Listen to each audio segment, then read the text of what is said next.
Welcome to Duskveil.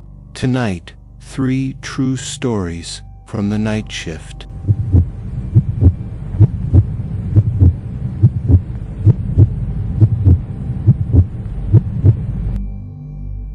When you work nights, you start to notice things other people don't. I used to think I liked the quiet, the stillness of the highway at 2 a.m., the way the buzzing fluorescent lights turned the gas station into its own little world. But that was before Route 19 changed for me. My name's Evan.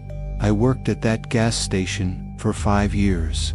Nothing ever happened there until last November.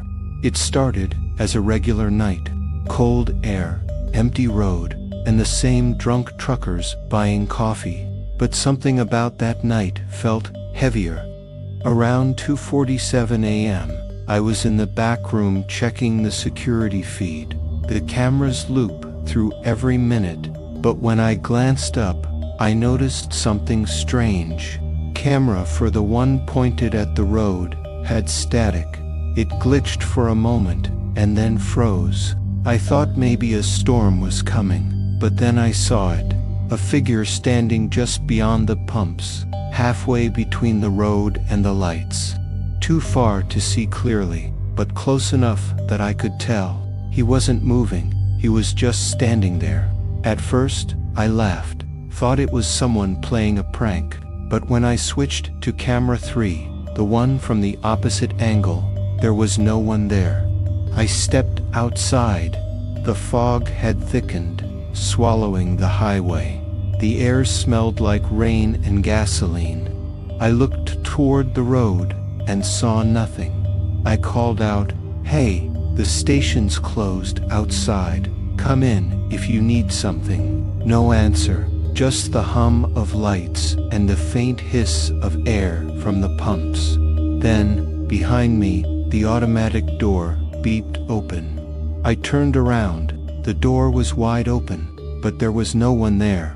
I felt the temperature drop, the kind of cold that feels wrong, like it's seeping into your bones. I went back inside and the CCTV screen flickered again. The man was back, closer this time, standing right under the canopy light.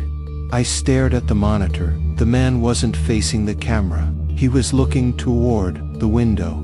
My window. I turned slowly toward the glass in front of the register. The fog outside pressed against it like a living thing. And then I saw him. Not his face, but the outline of his head, right at the glass. I jumped back, knocking over the chair, but when I blinked, he was gone. I ran to the door, pulled it open, and shouted into the fog. Nothing, just the hiss of the lights and the hum of an old vending machine. I checked the footage. Every single camera had glitched at the same moment, 2:47 a.m., just like before. Only this time, camera 4 didn't come back on. Instead, there was something else. A frame, half-second long. A reflection, my reflection, standing at the pumps. But I hadn't left the office. I replayed it again and again, and each time, it showed me standing outside, facing the road. But my back was turned to the camera. The sun rose around 6. When my coworker came in, I told him everything. He laughed until we checked the cameras. Every tape from 2:45 to 2:50 was gone, just static. The only thing left was one single frame. Me, standing outside, and behind me, a shape too tall, too thin, standing in the fog. The police said it was a malfunction. They never found anything. I quit that week. But every time I drive past Route 19, the canopy light still flickers. And sometimes, if you look close enough, you'll see someone standing beneath it. That was the night Route 19 stopped feeling like just another highway. For some of us, the night shift never ends.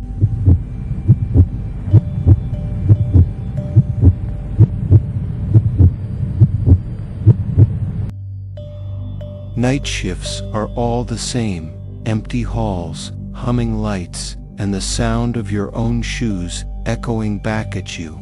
My name's Daniel, and for the past 3 years I've worked security at a government complex just outside the city, Building 9. It used to be a medical research facility, the kind of place you'd drive past without noticing.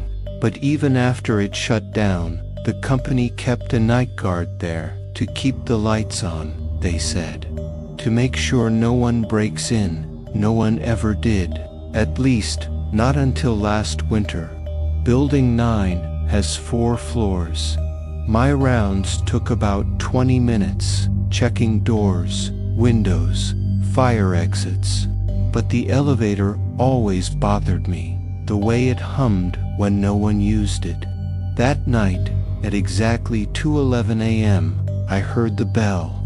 Ding. I looked at the monitor. Nothing. The elevator was still. Then I heard it again. Ding. Only this time, the door opened. Empty. But the inside light flickered like something had just stepped out. Every floor looked fine until I reached the basement door. It's locked. Always has been. But that night, the red light above it was blinking, meaning it had been opened. I radioed dispatch, but there was only static. I pushed the door. It creaked open, just an inch. The smell hit me first, damp, metallic, old, then a draft, cold and wrong, like the air had been trapped down there for years. I took one step down, then another, and somewhere below, something shifted, a slow dragging sound on concrete. I froze. The sound was faint, one dragging step after another. I called out, "This area is restricted. Identify yourself." Nothing. I turned on my flashlight. The beam hit something metallic on the floor, a keyring. I bent down to pick it up, but the second I did, the dragging stopped. Silence, the kind that feels alive. I took one step back, and the light above me went out. I ran back up the stairs and slammed the door, or tried to. It wouldn't close. I pushed harder, and it gave way, swinging wide open. Behind it was a corridor, but that wasn't supposed to be there. The basement didn't have another hallway. The walls were mirrored, covered in condensation, and as I stepped inside, I saw myself reflected 100 times. Only one reflection didn't move. It just stared back, smiling.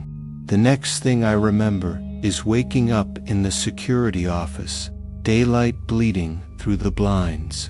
My radio was dead, my flashlight was on the table, and next to it, a VHS tape, label, Building 9, 2 a.m.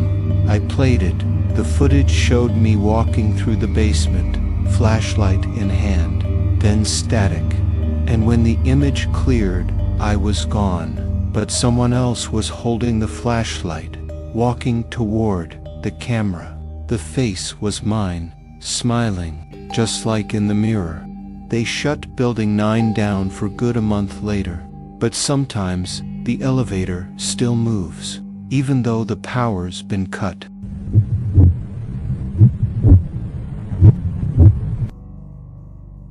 There's something strange about late-night radio. The silence between songs. The way the static almost sounds like breathing. I worked at a small AM station off Route 6 WKRX 98.3, the voice of the highway. We broadcast all night, but hardly anyone listened. Truckers, insomniacs, and maybe 1 or 2 people lost in the fog. My shift started at midnight. Alone in that booth, surrounded by red lights and dials, I always felt like I was the last person awake in the world. Until one night, I wasn't. It was 1:23 a.m. when the phone rang. Not the request line, the emergency line. I hesitated. No one ever used that number. I answered. WKRX. This is Evan speaking. Static. Then a voice, quiet, shaky. You need to get out. I frowned. Excuse me. The voice came again, softer this time. They're not gone yet. Then the line went dead. I tried to trace the call. Nothing. I checked the switchboard logs. No incoming number. Then I noticed something else. The broadcast light was on, but I hadn't turned it on. The mic was live. I leaned in, ready to switch it off, but then I heard it. Static, then whispers, faint, layered voices, like dozens of people talking at once. And one voice stood out, my own, repeating, "They're not gone yet. They're not gone yet." I left the booth to check the transmitter room. The hallway outside was dark, just the faint hum of power from the generator. As I reached for the switch, I saw it, a shape, standing at the far end of the hall, still, watching. No movement, no sound. I blinked, and it was closer, 10 feet away. The hallway lights flickered. Then it was gone. I ran back into the booth and locked the door. The mic was still live, but I wasn't speaking.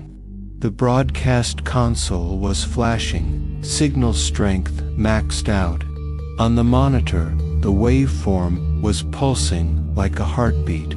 I reached for the mic to unplug it, and the speakers erupted with sound. My own voice again, screaming this time. Not words, just terror. When I woke up, it was dawn. The studio was silent. The mic light was off. Everything looked normal, except the recorder. The counter read, live, 6 hours, 42 minutes, and 17 seconds. I'd been on air all night. I checked the playback. For hours, the station broadcast nothing but static. Then, near the end, my voice again, calm, saying one last line. Welcome to Route 6. You'll never drive alone again. But I never said that. And the weirdest part, that night, the emergency line rang again. And this time, it was me, calling. Sometimes, when you tune through the static around midnight, you can still hear WKRX broadcasting from nowhere. A Duskveil production. If you enjoy this story, stay with us. There are more nights and more voices waiting to be heard. Subscribe